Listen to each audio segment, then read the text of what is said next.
I don't understand why these movies are popular, successful, are the biggest franchise within the past decade at least.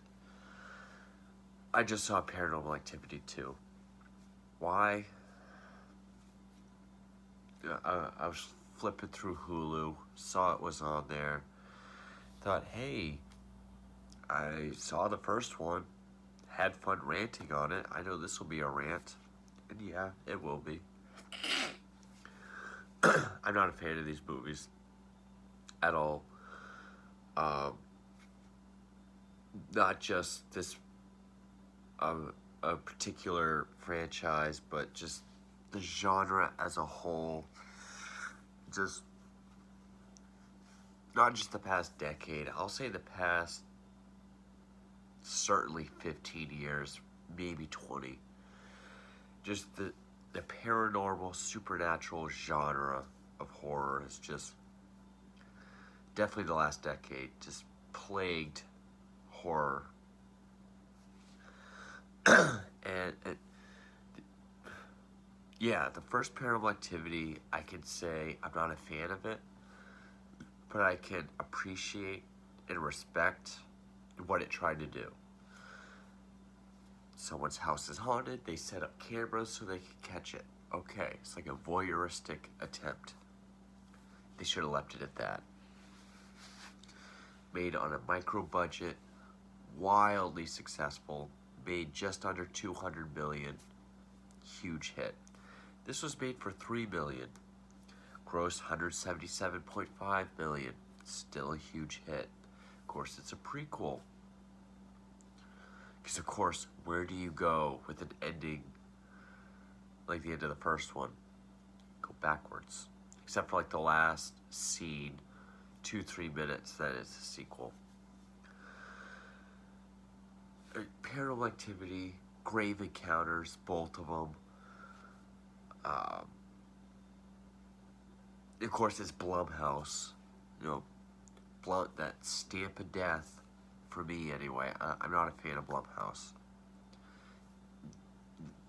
For every Invisible Man or Get Out or fun movies like a Belko Experiment, every film like that, you get a dozen of these. And yeah, Sinister, The Possession, I don't know if that's Blumhouse, but,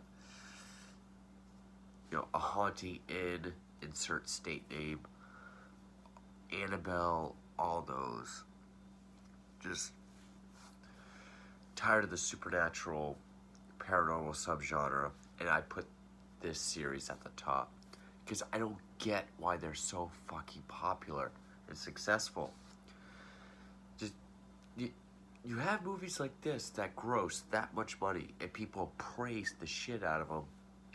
You have Blair Witch over here that people shit all over and make fun of all the time. That I really don't get. People want to say shit doesn't happen in Blair Witch. Blair, at least that has atmosphere and tension and good characters. Okay, so this movie, first one takes place around September, October 2006. This one goes back to like August 2006. Of course, Oren Peli, whoever it was that directed the first one, he did direct, he produced along with Akiva Goldsman and Jason Blum himself. It was directed by Todd Williams. Stars Sprague Graydon, Brian Boland, not comic artist Brian Boland. That actually would have been interesting. Molly Ephraim, and then of course Katie Featherston and what's his name that played Micah in the original, Micah Slope. They reprised their roles from the previous film in certain scenes. Came out in 2010. What was that, like a year Okay, it's 3 years after the original. So yeah, the sister of Katie, Christy, her husband, their newborn son, and teenage daughter of his from previous marriage just move into this house. And yeah, it had to have been California. Had to have been. Did you say?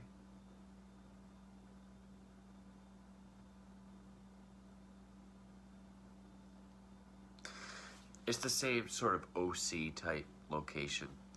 Move into their new house. Of course, they're filming everything.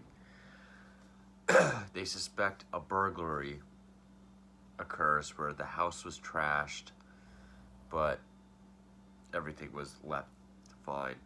So they install this security system, which right there you kind of start losing it because I don't think security cameras record audio. I mean, maybe household ones do, or even come in this clear. But he's, a manager or an owner of a Burger King, so, he's probably got some good income. I used to work at Burger King. And this movie's 91 minutes. And just, for the first, hour, really the only thing is, okay, there's, this pool Roomba, a Roomba for your pool. The guy throws it in every night because every day he comes out and it's out.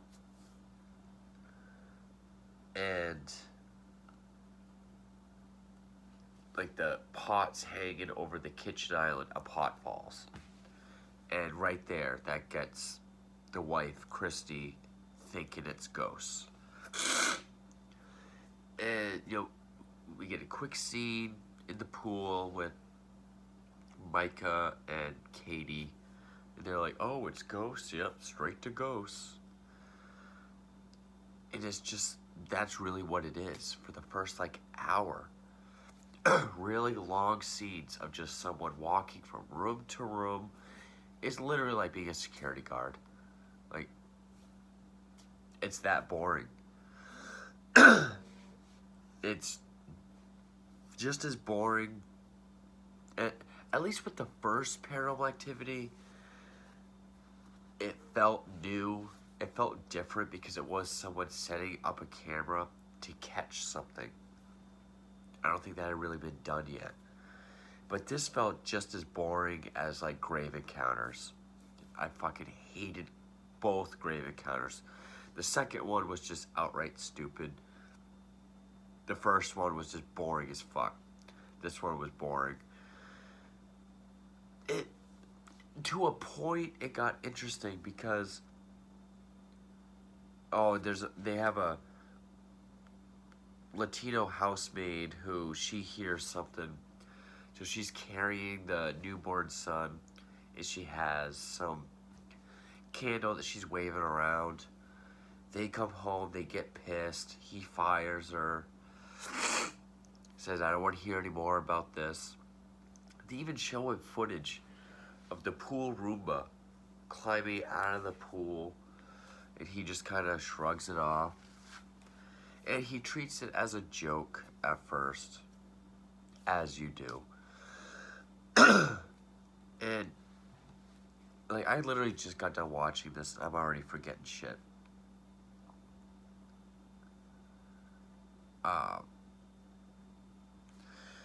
The parents go out, I think, on a date. They leave the teenage daughter to walk the son. Watch. She walks the dog later on. And there's even a part where she's sleeping on the couch. Well, she has her boyfriend, I guess, over, and they use a Ouija board because you have to have that. So she's sleeping on the couch, and apparently not only does the security system record audio, it records ghostly sounds because you get the shadowy thing coming over her, and sounds like, like this ominous, like, and once it's around her, it's like, woof, and she wakes up. Hears a noise at the door. She looks, oh, steps outside, door slams behind her. Of course, she's locked outside. Parents get pissed. Dad still won't believe it.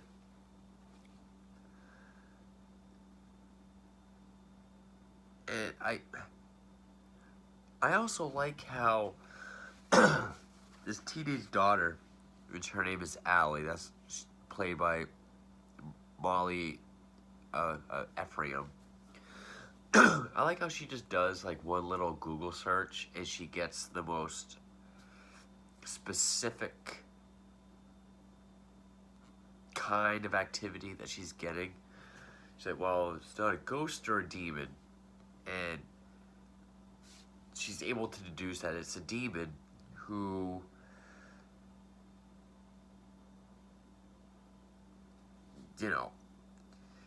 you can make it go away by forfeiting your firstborn male child. And Hunter's the first male to be born on Christie's side since the 30s. So it's like, okay, it's not really more exposition as it is foreshadowing. But then, like, because then something's wrong with the dog. The daughter and the dad, they take the dog to the vet, and that's when we get the scene where the mom keeps trying to go up to the son's bedroom, but she keeps, falling, getting dragged all the way out of the bedroom, all the way down the stairs. She runs back up, it happens again, only now she goes all the way down to the basement.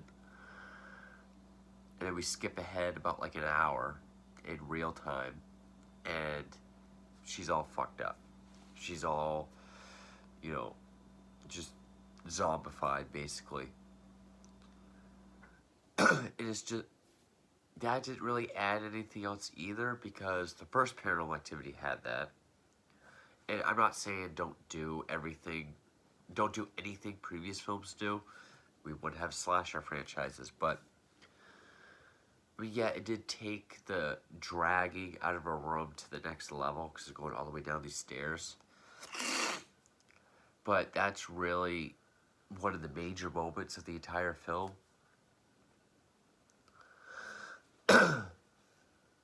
And so they're like we hear through conversation that the dog had like a seizure or something, or that's what they're saying.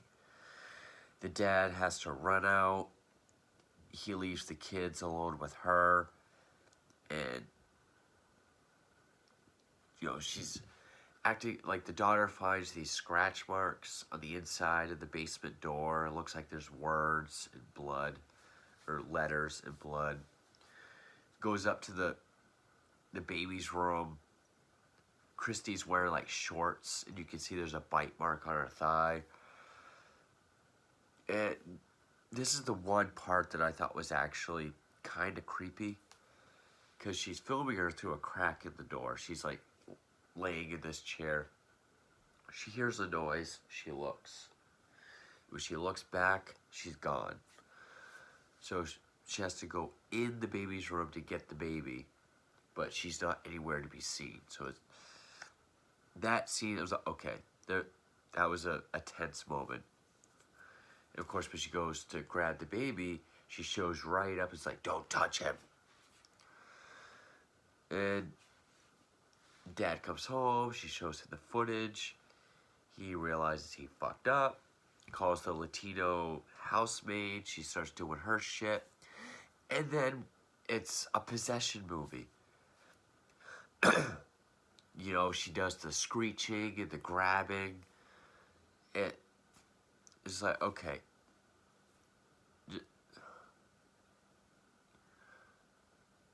I know with any kind of fiction, you have to have willing suspension of disbelief. With found footage, they're really trying to, even if you know it's fake, the illusion is that it's real, is that it's found footage. I have a harder time, like, I can kind of get into it a little bit if you're having doors shut.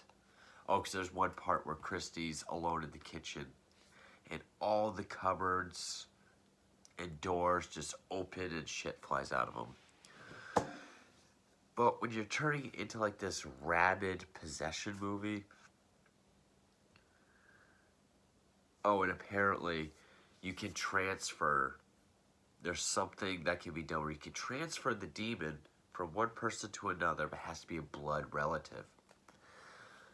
The dad decides to do it to Katie. And we even get the scene where he's like, you know, she says she won't remember any of it. Katie won't know because we're never going to talk about it. It's done. They do it. And it kind of makes it harder to root for these people. Because you get the idea you want to save someone, but it's like you're willingly doing that to someone else, someone who is in your family. There was even a scene earlier between Katie and Christy where Katie was saying how you had spells like this as a kid. I remember you crying and screaming all the time, not talking. The more you fed into the fear, the worse it got. I guess it hits at their mothers all fucked up. They're like, she tells her to ignore it or you're going to end up like mom. And so, yeah, basically it's all said and done. And then we get the caption saying like, you know, on October 8th, Micah, whatever, was killed. And then we get the sequel where Katie just shows up. And of course, we don't see it. It's the same camera angle of security footage in an R-rated movie. But it like does this weird cut. So like when she comes up behind him, the dad snaps his neck. We don't really see it. It's like different angles. And then, you know, Christy's holding the baby and she walks up to her and just like pushes her, of course, up against the camera while holding the baby. Takes the baby and leaves. It says Allie came home and found them, and Katie and Hunter, the baby, their whereabouts are still unknown. It is just, it sounded like a real stretch. Because it's like, okay, the whole thing about a deal is it wants a baby. Or that's the deal that can be made, I guess. So, but I don't know, I wasn't sold on it. I found it hard to root for the. I mean, yeah, this dad did seem like a genuinely better person than Micah in the previous film, but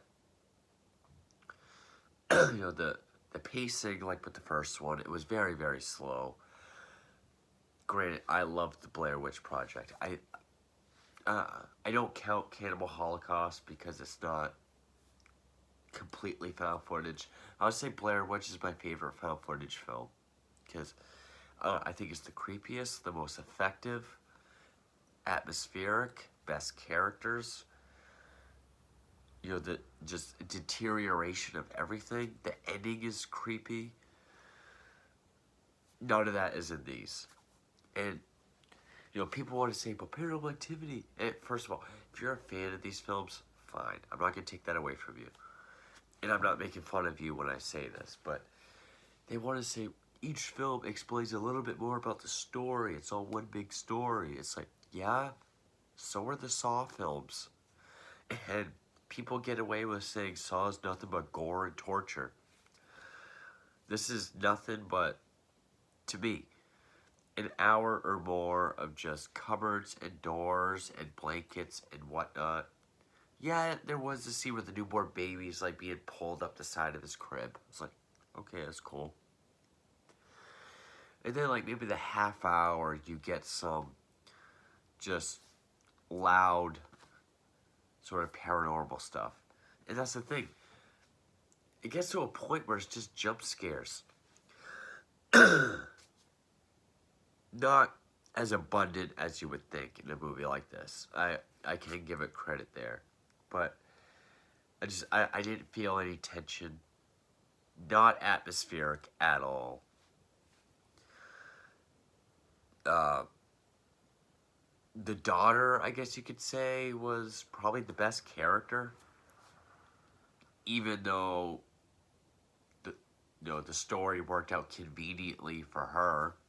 One little Google search, she has all the entire internet, anything where anybody can put information on something like ghosts, where no one has any facts, but everyone has something to say. She finds exactly what she needs to know. I know it's convenience. You got to move the plot forward. I get that, but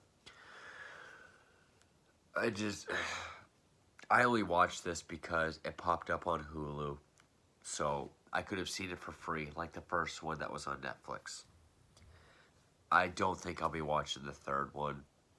If I come across it, maybe, but just these films have nothing to offer me. They really don't.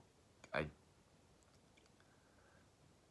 I'm not into paranormal films to begin with. Just